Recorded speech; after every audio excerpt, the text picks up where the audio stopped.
why you're the killer? Am I the what? Oh, no, you're not Mr. Rasmussen, are you? He's a Dane or something.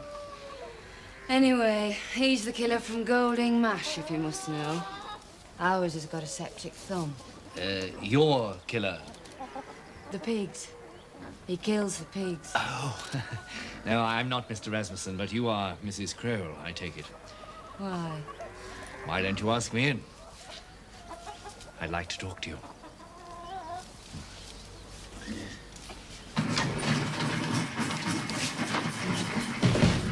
I've just been over to the South Circuit garage. What are they giving away this week? Potted plant with every 4 gallons as it happens. But one thing they didn't give away, carboy full of acid, nicked. When? Well, they couldn't say for sure. It's not the sort of thing they check very often. But it must have been sometime in the last fortnight. I had a quick look round while I was there. Place is wide open. Anybody could have walked in and had it way in the boot if they'd picked the time right. And if they knew it was there? Just to cheer myself up, I took a look at the customer list. And? Hopjoy's got an account there. Petrol and servicing. They're quite keen to have a word with him, as a matter of fact. He's in the red to something like 100 quid. When was he last there? Do they remember? He hasn't been there for a month or so. But his car has. Twice in the last fortnight. Driven by a friend of his. I don't suppose you happen to know the friend's name, do you? Perriam. Mr. Gordon Perriam. Keeps a tobacconist shop. But he doesn't smoke. Yes, I know. My husband handles all the farm business. Anyway, you're wasting your time if you're selling something. He's well satisfied with everything he gets. That I can believe. Is he about? He's up the top field, harrowing. He must be. I don't like sarcastic people. Just tell me what you want, will you? I'm trying to trace a friend of mine. Someone round here, you mean? I think he's been here. In fact, I know he's been here. What's his name? Hopjoy. Brian Hopjoy. Never heard of him. But I think you have. What are you insinuating? My sole interest, Mrs. Crowell, is in what brought him to this farm and in what he learned here. Perhaps now we understand each other. I don't know who you are or what's been said, but it's not true. And even if it was, it's none of your damn business. All right. I'm going to ask you to trust me. I could tell you my name. It's Ross, as a matter of fact, and the nature of my work, but there really would be no point in doing so. I can neither prove my identity nor give you convincing evidence of my profession. If I could, it would cease to be my profession. You don't understand. Naturally, you're not expected to understand. At least let me assure you that what might seem to you duplicity and mystification are terribly necessary. Oh, you mean you're a spy? Why should you think that? Because Brian gave me more or less the same speech when he first came here. Why did he say he came here in the first place? He said it was about 3 casual workers we had on here at the time. Wanted to keep an eye on them or something. Europeans, they were. I see. Where are they now? Moved on, how should I know? You'd better not let my husband catch you. He'll be back for his dinner soon. Perhaps we should meet again. He sent you, didn't he? Who? You think I don't know what's going on? Hopjoy's moved on, so he sent you. Is that really what you think? I suppose you're quite nice, really. In a way. My way could be your way. I like a man in a collar and tie.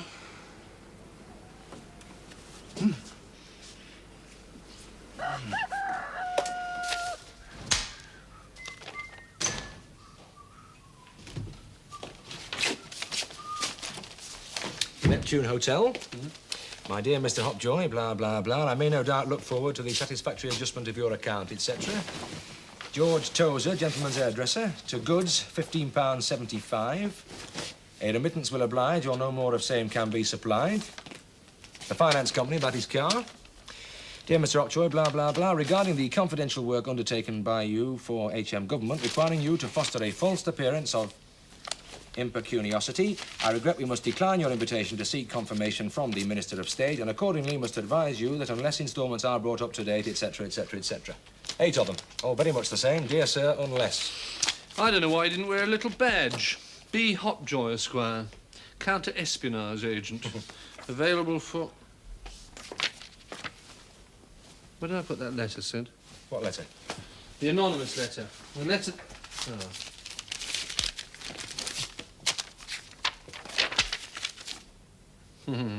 There must be thousands of pads like that around. Hmm? You know, it's funny. With one thing and another, all that money trouble and everything, you might almost say that getting himself done must have come as a happy release.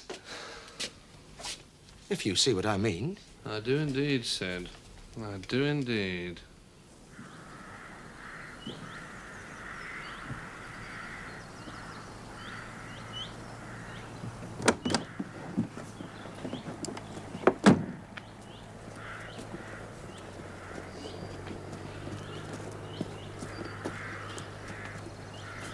Well? It would appear he blew his cover. Oh, my God. He must have had a very compelling reason. Throwing the quarry out in the open, offering himself as bait. I don't know, but whatever, the situation had clearly become critical. Nicest little job I've had in years. Absolutely fascinating. As a matter of fact, I hardly know where to begin. By sitting down, perhaps? Number 1, the bath. Yes, well, we all know about that, don't we? Slight discoloration of enamel consistent with submersion in highly concentrated sulfuric acid. Acid traces on the floor. No distinguishable fingerprints on basin.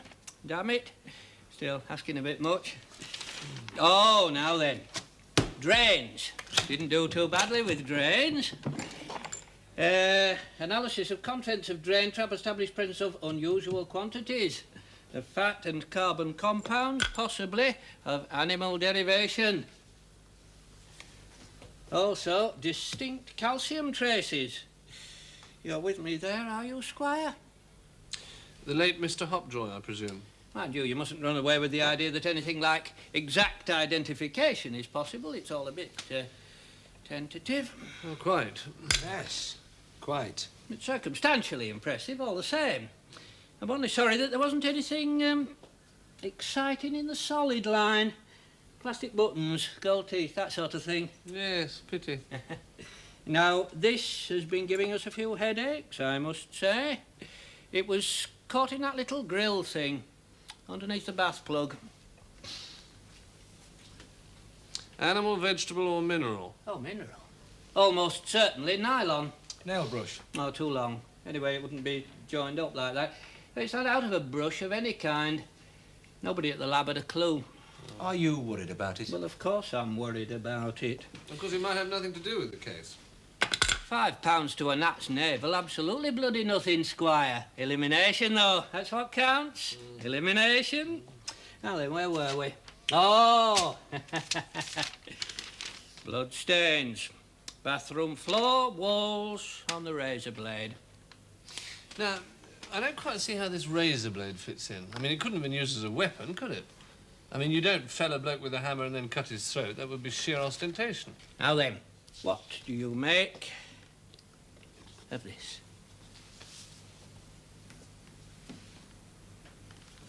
And this one has been pulled up even farther.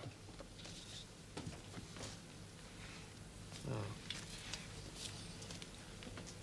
The hammer head. Ah, yes. And you can, of course, see what's wrong. Well, to be perfectly honest, No crushing, no skin, no follicles. You're perfectly right, of course. Not a follicle in sight. You see, Squire, it's reasonable to expect that hairs are going to stick to a hammer when it's been used to bash somebody's head in. But they get squeezed between two hard surfaces, steel and bone, for a fraction of a second before the skull gives way. So, naturally, they're bound to show some damage. These don't. Another thing. The hairs, or some of them, are bound to come out, roots and all. Plus the odd bit of skin. In this case... Oh. Can you say who these hairs belong to? Certainly not Perium from the others we checked against. Almost certainly friend Hopjoy. So there you go, Squire. What do you make of that? Well, you've certainly been thorough.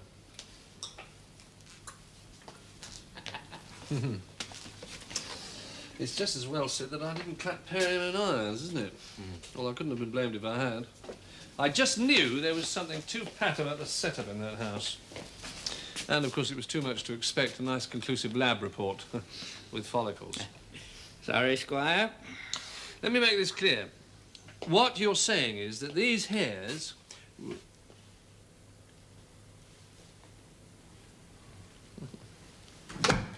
Do I understand, Mr. Purbright? Oh, forgive me a moment. I'll just take these. Sit down, sit down. So do you think that an arrest would be unwise at this stage? Well, it's this business of the hammer that's spoiling everything, sir. Yes, I know. To go to all that trouble to... Purbright, may I? Oh, yes. Thank you. Yeah, Caesar. Yeah, to go to all that trouble to dispose of the corpse and then apparently to manufacture evidence of violence. You know, I hate to see subtlety showing through this sort of thing. I think, sir, though, that Perium's the only candidate. Yes, well, I don't know him myself, of course. But from all accounts, he sounds a decent enough sort of fellow. Why on earth would he want to do such a frightful thing? Frightful and premeditated, sir. If stealing that acid a week beforehand is anything to go by. Whatever, the motive must have been of pathological intensity, if indeed there was one. Any money involved? Oh, far from it, sir.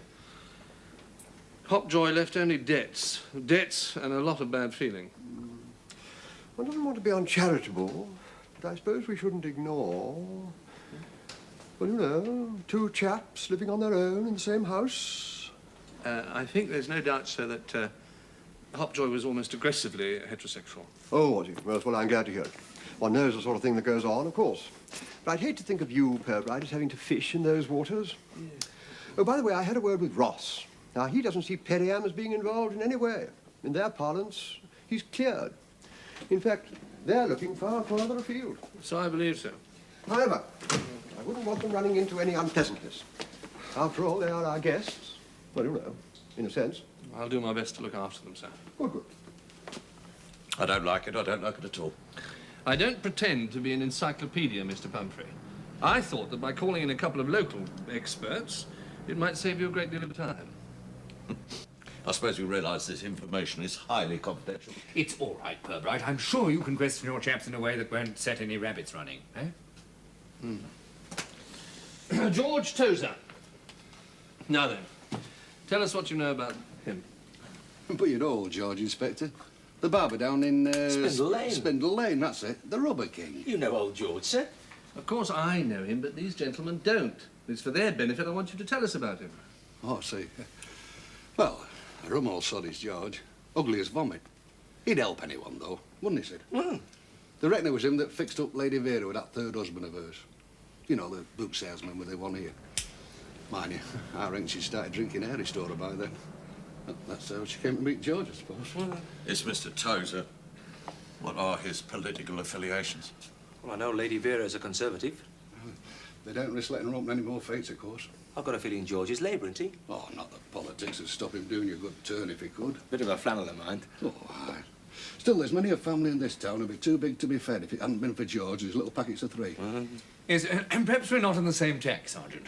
What can you tell me about this man's associates?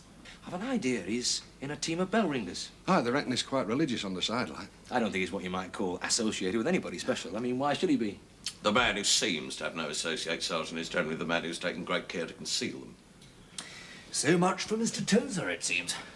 Now, what about this, hop-along character? Crutchy Anderson. Oh, right little villain is old Crutchy. Hey, don't say he's been asking you to teach him how to play snooker. I'd like to know who he is, that's all.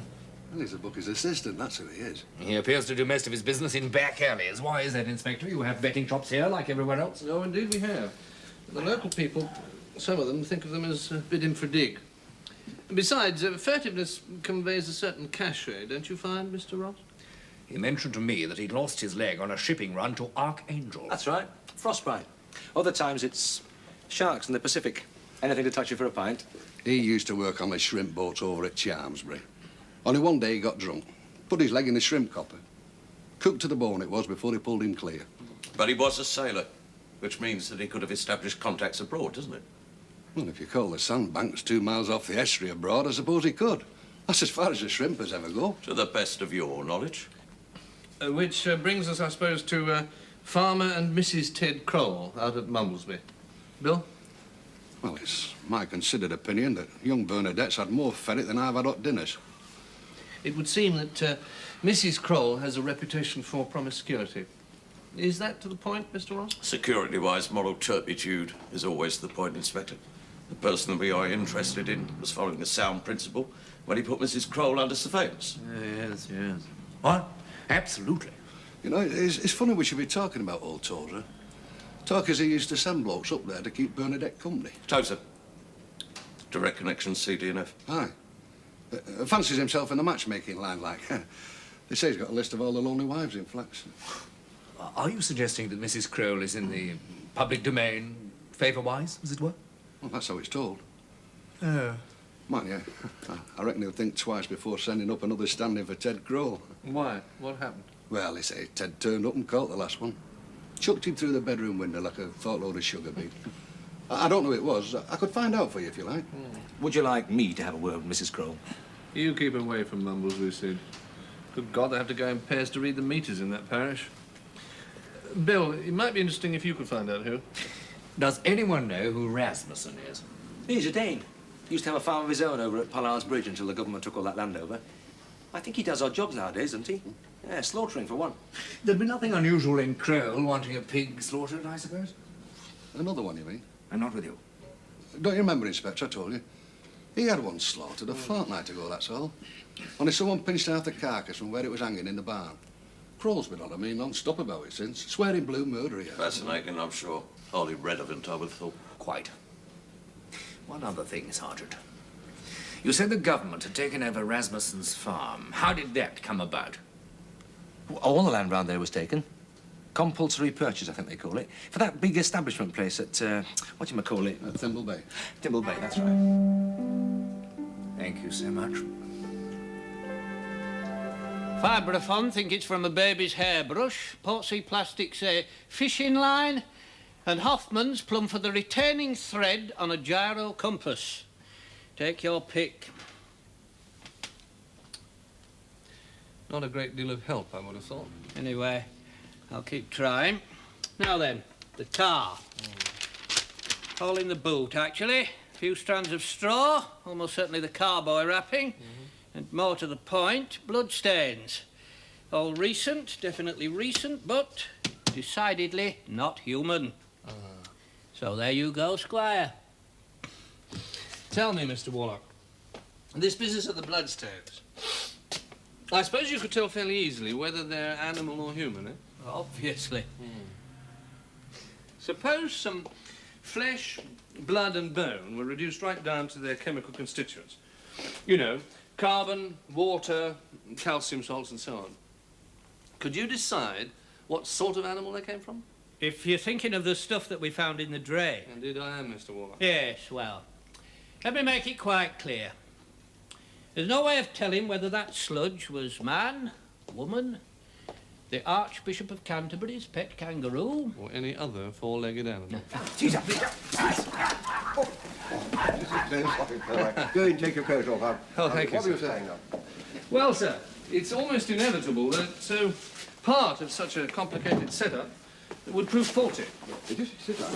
Oh, thank you, sir. The hair on the hammer was Hopjoy's, right enough, but I don't think it arrived there from his having been bashed on the head. Yes, but the blood. Wouldn't be too difficult, sir, for a self-inflicted cut. Hence the razor blade. Yeah, but there was a quarrel, Mr. Purbright. Yes, and Perham didn't deny it, sir. But I think you find that it was a very one-sided quarrel, with Hopjoy doing most of the shouting. Possibly, very possibly, to disturb the neighbours and put in their minds the presumption of a quarrel. All right. Then how do you explain away all the business of the body? After all, there was a body, we know that. All that, stuff in the drains. Have you read anything about cannibalism, sir? Not avidly, Mr. Purbright, no. It would seem that human flesh very closely resembles pork. Indeed. 2 weeks ago, half a pig's carcass was stolen from a farm where Hopjoy was a regular and somewhat intimate visitor. we discovered traces of animal blood in the boot of his car and in 1 or 2 places in the house. Well, what I'm trying to say, sir, is that there was no body. No human body, at least. You feel like a drink, Oh, thank you, yes, sir. Scott? Yes, thank you. What you're trying to say, Mr. Purbright, is the whole damn thing was contrived. I'm afraid so, sir. Well, what the dickens are we supposed to make of it, Some sort of joke or what? It wouldn't have been a joke, sir, if Perriam had been convicted of murder. No, by Jove, it would not. Soda? Oh, thank you, sir. And yet, you see, everything pointed to him. The circumstances in which he was found are almost classic. The refuge in sexual relationships, the flashy hotel, the enjoyment of the victim's car as well as his girlfriend. The pattern, as presented anyway, was almost classic and absolutely damning. Presented being the operative word, of course. Yes. Because what we have to remember is that tomfoolery was just this fellow Hopjoy's line of country. Cheers. Oh, cheers, sir. Intelligence service. Oh. Still, nothing much we can do about him. I mean, nothing we can charge him with. Conduct likely to lead to... Oh, to a breach of the peace. You can see his people letting us get away with that, can't you? Oh, no. He'll turn up somewhere else with a cock and bull story and start working up a new set of creditors, just you see. I think, sir, that there's more to this case than mere debt dodging. Well, a man can arrange his own disappearance without leaving somebody behind to face a charge of murder. But a great deal of trouble and ingenuity was spent specifically to incriminate Perriam. The one thing they didn't leave behind was a solid motive. Oh. Then you think we'd be wrong to let the whole thing drop? I quite agree with you, sir. I think we should definitely continue the investigation for a little longer. All the usual, Sid. Airports, boats, railways. You're bloody sight easy if you had a photograph. Yeah, well, friend Ross didn't supply one, did he? So we'll just have to go on a general description. That bloke Ted Kroll threw out of the window. Hopjoy. Well, I don't know how friend Hopjoy rated as a counter-espionage agent, but if he applied only half the talent he shows for fornication and insolvency, I reckon Russia's had it. Bedroom window. It must have been a bit cut up, surely. Knowing old Ted, I'd say he was lucky he didn't get his neck broken. You'd better go along to the hospital, Bill. See what you can find out, right? And put hospitals on the list, Sid. You never know. You might still be wanting some treatment. Lovely.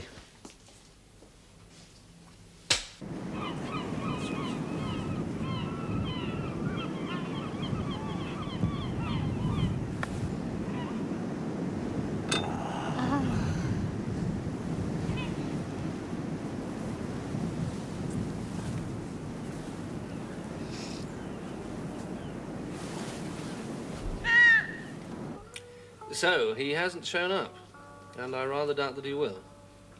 I think it only right to relieve your minds on one point, though.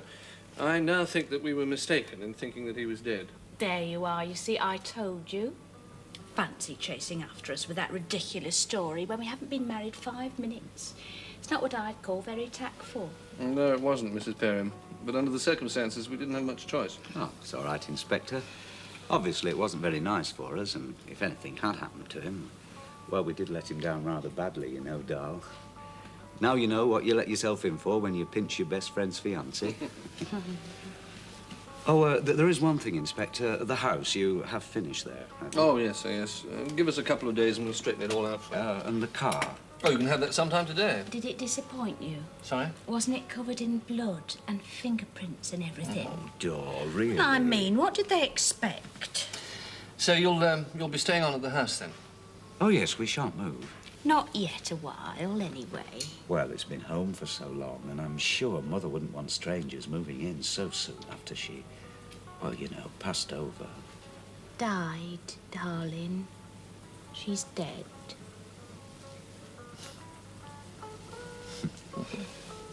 There is one thing I'm mildly curious about, Mr. Perriam. I understand that Mr. Hopjoy had an accident a short time ago. Can you tell me what his injuries were? No, well, not in medical lingo, I couldn't. He had what I'd call a gammy foot. Nothing serious, though? Oh, good golly, no, he came home as right as rain. From the hospital? Yes. Between you and I think Bri had been coming the old soldier, you know, chatting up a pretty little nurse or something. Not disabled in any way, though? Not a bit of it. Take more than a tumble to put old Bri out of action, eh, Darl?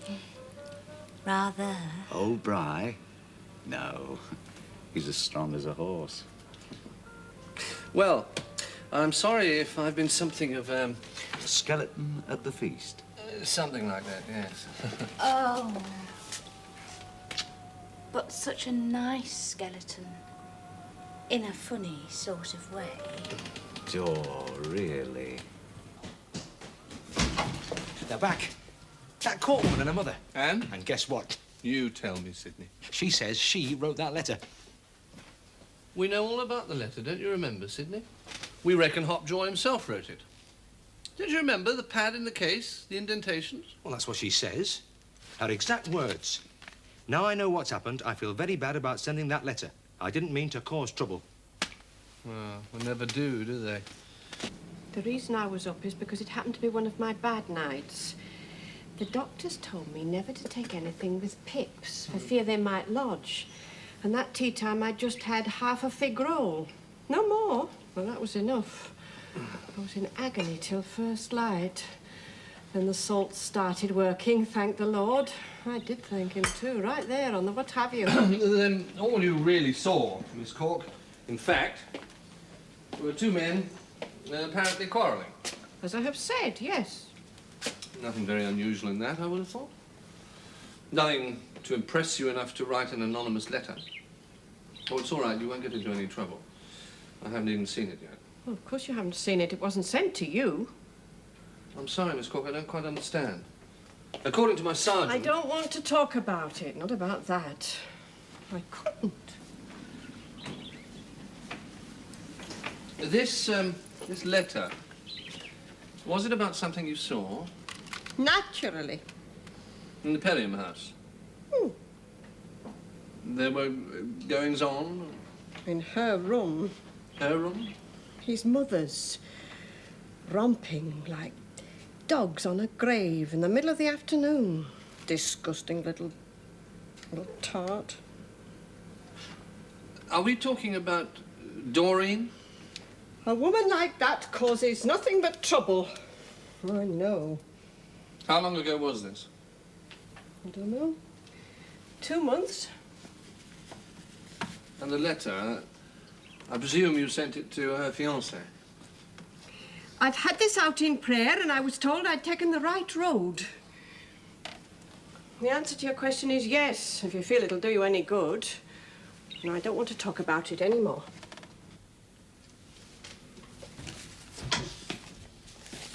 Did you read last night's paper?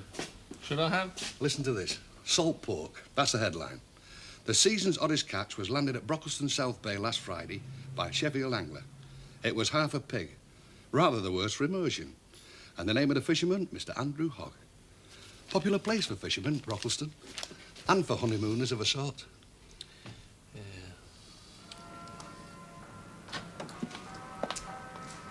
Here you are. You are funny, Gordon. You just sort of hide yourself away. I used to read to her, you know. She used to love me reading to her. It's very old-fashioned, this room. I think we should do it all white. Or yellow, perhaps. A nice yellow. And we'll certainly have to get rid of all this stuff. Leave it alone. There's plenty of time for that, eh, Dal? Yes, thank you. I remember Mr. Hopjoy very well. He was in my ward. Ruptured liver. Liver? He'd had a rather nasty fall or something. Mr. Perriam said he'd sprained his ankle. Then Mr. Perriam, whoever he is quite wrong, I'm afraid. Is the operation very drastic? No, not exactly. The idea is to mend the thing, much as you would, well, a torn cushion. Sew it up. The biggest snag, I suppose, well, you don't want a lot of technical stuff, do you? No, not if you can avoid it, no. No. No, well, the point is that the liver doesn't mend itself like most of the other bits, so any repairs have to be permanent. That's why they use non-soluble sutures, and they have to be treated with a good deal of respect ever after.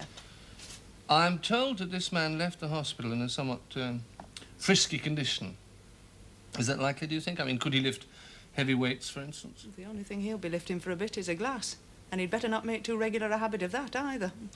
I rather fancy he won't be doing much of anything. These non-soluble sutures, would they be made of nylon? I believe they are, as a rule, yes. Take a look at that, will you? Could be, certainly. Where did you get it? It was stuck in a drain pipe. Stuck in it? Go on, I'll buy it. Sorry, sister. The price is too high. Far too high. I've already said I don't want to talk any more about it. There's just one more thing, Miss Cork. This letter that you wrote to her fiancé, was it addressed to Mr. Hopjoy? It really is most important, Miss Cork. Did you write that letter to Mr. Hopjoy? No, of course it wasn't him. He was the... I wouldn't soil the paper with his name. It was Mr. Perriam she was engaged to. Had been for nearly a year. Then it was Hopjoy with whom she was... whom you saw...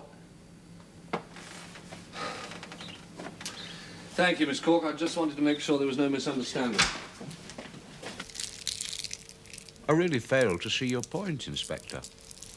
My point, Mr. Perriam, is this. Hopjoy was a fraud.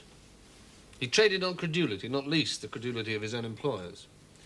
What finally put paid to him was not his false pretenses, but his determination to seize every opportunity of, what shall I say, brushing up his carnal knowledge. Is that not so, Mr. Perriam? I rather feel that I'm being accused of something. You know, I underestimated you, Mr. Perriam, as indeed did Hopjoy. His end was the classic case of being hoist with your own petard, and you planned it brilliantly and precisely. I suppose I ought to congratulate you. Why might I ask would I want to plan anything? Ah, motive. Now, first, I couldn't supply one. I only knew that it had to be of pathological intensity, I think I called it. Oh, yes. Now I know how it was supplied. By a letter from a frustrated spinster, and, which is more to the point, by the knowledge that that shrine of a bedroom had been desecrated.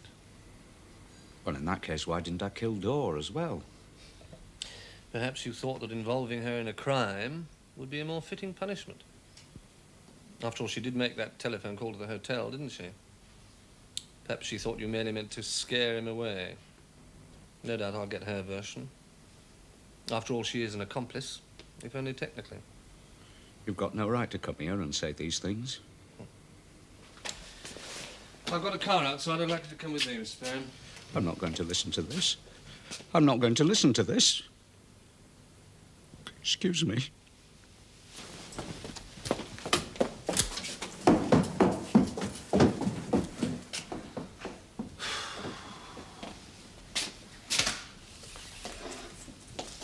Would you like a cup of tea? No, thank you, Mrs. Perriam. Where's Gordon? Oh, he's not gone far away, Mrs. Perriam. In fact, I don't think he'll ever be far from this place. Not far enough, anyway. There's one question that hasn't been answered, and it's so important I'm going to put it to you frankly here and now. For whom was Perriam working? I'm afraid, Mr. Ross, this is where we must acknowledge that we inhabit different worlds. I believe that if Perriam were working for anybody, and I wouldn't choose the phrasing myself, he was working for his mother. His what? Freud, as they say, comes to Flaxborough. Frankly, I fail to understand how an officer of your experience could be so naive. Oh, come now, Harry. You're worried about the Thimble Bay establishment, of course. Well, it's just that, security-wise... I wasn't going to tell you this, but I feel it only fair to put you into the picture, fact-wise. The Thimble Bay no longer exists, not in your terms, anyway. It was abandoned almost 6 years ago. Why did you not say this at the beginning? We didn't know it at the beginning. Anyway, as you yourselves said, gentlemen, you proceed your way, we'll proceed ours. Well, things seem to have cancelled themselves out rather neatly after all. If they proved anything, it is simply, I suppose, that time wounds all heals, as Marx so succinctly put it. What? Not Carl, Mr. Pumphrey. Groucho.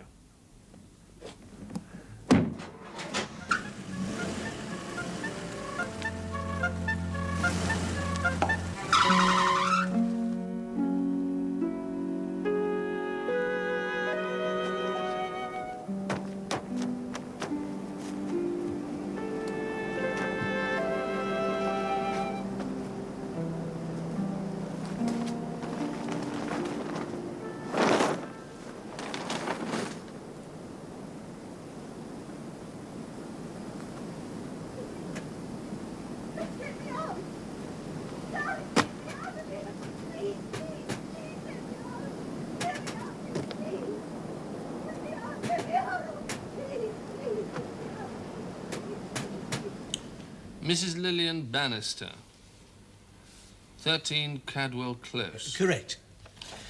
Oh. We suddenly thought she hasn't been round for ages, so I sent him round to the house. Lunchtime it was. And there was this woman peering through the letterbox. There's nobody in, she said. I know there's not, he said. And I'm getting very annoyed, she said. Well, what do you want? I said. Want? I want to get in, she said. It's my house, or will be, on the 25th. Yours, I said. Mine, she said. We've just bought it, me and my husband. Well, you can imagine. We went to the agent, of course. Lil had signed the contract and everything. Not that he cared a tuppenny about where she was. So we went to the solicitor. Where is she, I said, and where is she selling the house? Presumably she wants to move, he said. And there's no reason why she shouldn't still be living there till the date of completion, which is still another fortnight. So, where is she? I say. I've no idea, he said. However, there is one thing I ought to mention. Since there was no outstanding mortgage or anything, and since all parties were agreeable, I advanced your sister-in-law, at her request, the sum of £1,000 against the purchase price. I don't like the sound of that at all, I said. Not at all. Which is why we are here.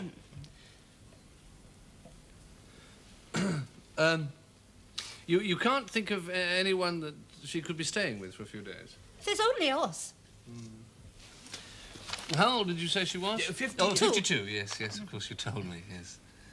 Is this a good likeness, do you think? I mean, is she good-looking, active? I wouldn't call her a beauty, exactly. Oh, quite nice, though. I mean, quiet, but quite nice. You don't think Mrs. Bannister was thinking of marrying again, perhaps? Oh, no. The thing is, you see, Lily's always been so careful, so methodical. I mean, if she had gone away, she'd have let next door know. And she didn't. She didn't tell anyone. Yes. Well, I think we'll leave it for a few days. I mean, she'll have to come back, surely, to let the new people into the house. If she hasn't turned up in a few days, we'll start trying to chase her, all right? Thank you for coming. Thank you. Goodbye. Sergeant. Inspector.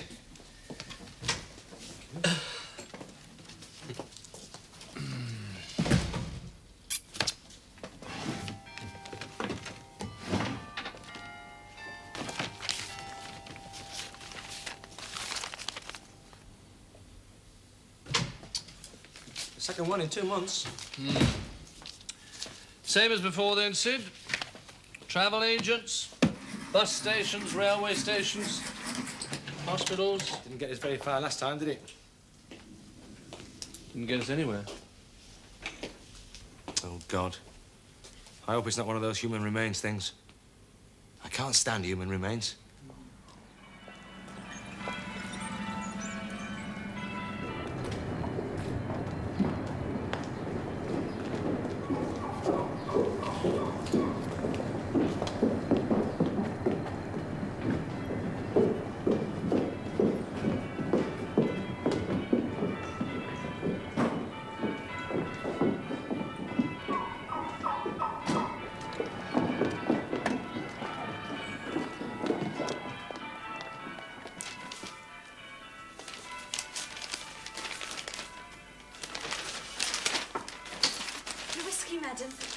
Thank you, my dear.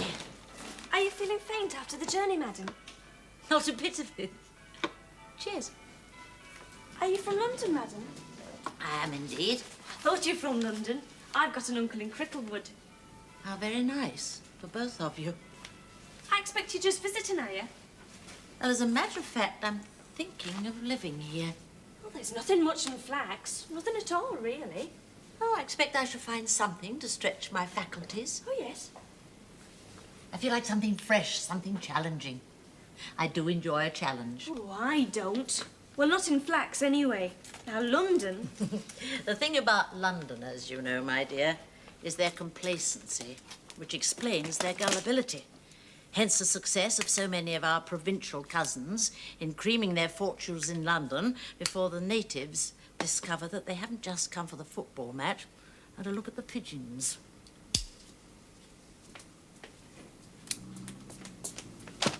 Thank you, my dear. Mind you, the Romans came here, and the Vikings, and the Thingamies, the Normans, so it must have something, mustn't it? I just wish I could find it, that's all. Flaxborough has a steady, well-founded prosperity. I see no reason to suppose that that prosperity will diminish.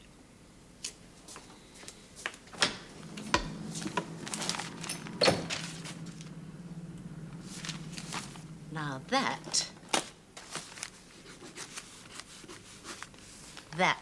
is more like it.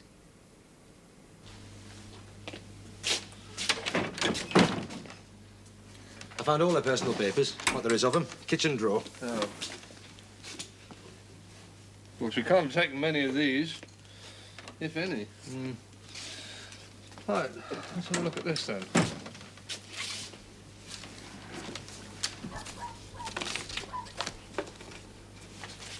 Ah, here we are.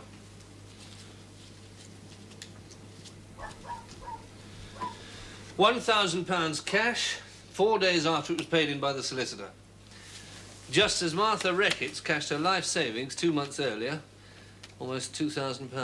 Does smell a bit. 2 women, both about the same age. Both rather retiring, no close friends.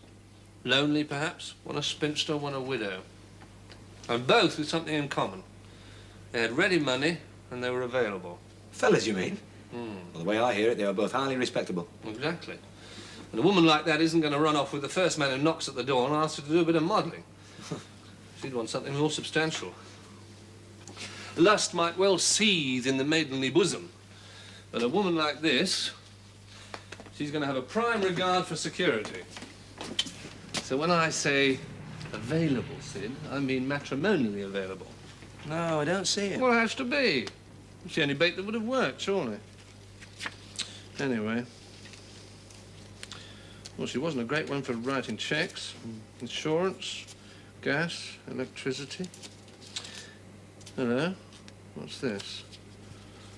Sylvia Staunch, £30, 4 months ago. Any idea who Miss, Mrs. or Ms. Sylvia Staunch might be? Rings a bloody bell. Yeah. Of course, London has been my home for many years, but I've never been fully happy there. The big city can be a very lonely place. Indeed it can. And then in recent years, so intimidating. No time to stand and stare, as they say. And then I do so love the sea. Do you not find that Flaxborough smells of the sea? We have a tidal river. Tidal? Oh, how nice. And there are the docks. I'm very fond of docks. Not that I've ever been in one, you understand. So, here you are in our little community, and you feel you would like someone to share in the adventure. A guide? A comforter, perhaps? No, seriously. I feel you may have the right idea. I know how difficult it is to adapt to a new environment. And 2 heads are always better than one, are they not? Well, not on the same neck. As my uncle used to say, he was a bit of a card, the rector. Of course. I think it's only fair to tell you that by no means everyone who comes here is accepted as a client. We're very selective. We insist upon 2 qualifications. Good background and sincerity. Oh, I think you're so wise. These days... Take the matter of the fee, for instance. Yes, do. £30 for a mere introduction may seem to some people a little high, but someone of breeding, of integrity, will recognize that a high fee is designed for her protection, a sort of safety barrier against exploiters. It's also a test of sincerity. A true heart setting out to seek its fellow does not ask the cost of the journey. Neither does it travel cheap day return. And now, a painless spot of form filling. Something we can't escape these days, isn't it? I'm terrible at forms. My stockbroker says that I'll land myself in prison if I'm not careful. Just you take your time, my dear. I've 1 or 2 things to see to in the other room, so I'll leave you to it. Use my desk.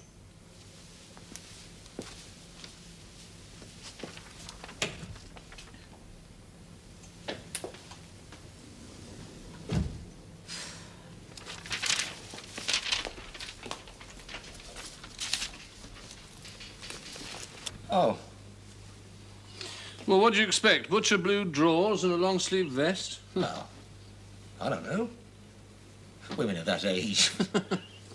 I forgot. 52's near death to you, isn't it? I know.